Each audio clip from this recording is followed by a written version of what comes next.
Alors, Monsieur le député de Beauce-Nord, c'est à vous la parole. Merci, Monsieur le Président. Depuis plusieurs années, notre formation politique réclame un registre des délinquants sexuels à haut risque pour la sécurité de nos enfants.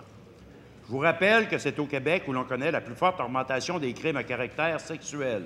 55 des agressions commises sur des enfants au Canada sont commises au Québec, qui n'a pourtant que 23 de la population canadienne. Il y a déjà 3 provinces à l'heure actuelle qui disposent d'un registre public, l'Alberta, le Manitoba, le Saskatchewan. Lorsque j'ai questionné le ministre en décembre dernier, il a mentionné qu'il attendait après le fédéral avant de prendre une décision. Or, hier, nous avons appris que le gouvernement du Canada n'irait pas de l'avant avec un registre public.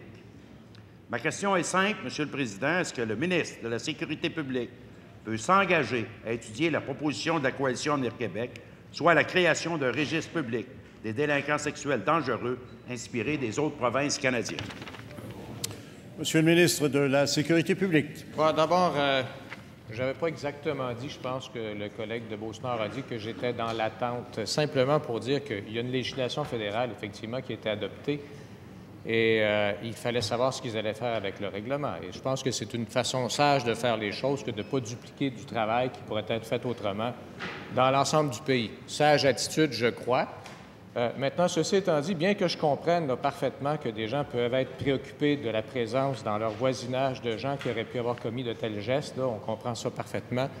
La mise en place d'un tel registre, c'est pas une affaire très... Ça soulève des enjeux. Il y a des avantages d'un côté, mais ça soulève des enjeux sérieux. Puis ces enjeux sérieux doivent être étudiés sérieusement. Et une attitude parfois de la CAQ, c'est de prendre des enjeux sérieux, de les simplifier à outrance et de penser y avoir trouvé une solution, alors que les solutions sont peut-être bien pires que de prendre le temps de bien faire les choses. Alors, on va prendre le temps de bien faire les choses.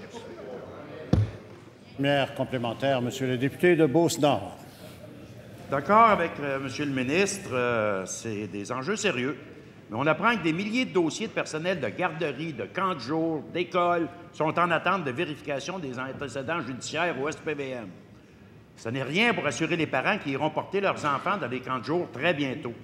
Les familles n'ont absolument aucun moyen de savoir si un délinquant sexuel dangereux habite dans leur quartier ou sera moniteur dans un camp ou éducateur.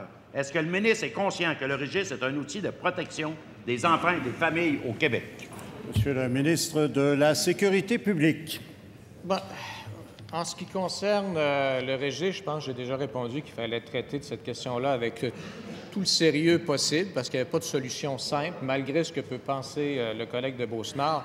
Mais en ce qui concerne la vérification des antécédents par le SPVM, bon, d'abord, le SPVM, c'est un service policier de la Ville de Montréal, là. Il n'y a pas une autorité directe du ministre de la Sécurité publique sur le SPVM.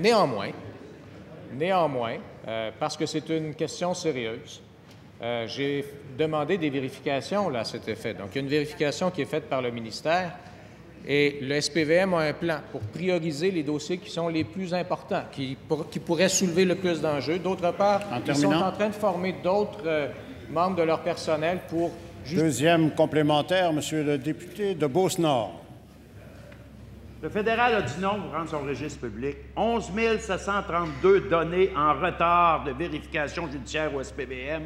C'est presque une tempête parfaite, dit le directeur adjoint au SPVM. On n'est plus à l'heure des débats. Les familles du Québec méritent d'avoir des outils pour protéger leurs enfants. Le ministre n'a même pas besoin de changer la loi. Il a le droit de le faire, mais va-t-il avoir le courage politique de le faire? Et comme il me disait récemment, si ça peut sauver une seule vie. Monsieur le ministre de la Sécurité publique. Le courage politique, Monsieur le Président, c'est pas d'improviser des fausses solutions. C'est de prendre le temps de faire correctement les choses. Mais si je reviens... Non, il n'y a pas de courage politique dans l'improvisation, Monsieur le Président. C'est pas ça du courage politique. De l'improvisation, c'est n'importe quoi. Alors, c'est... Combien on est à avoir la parole, Monsieur le Président? Alors, voilà.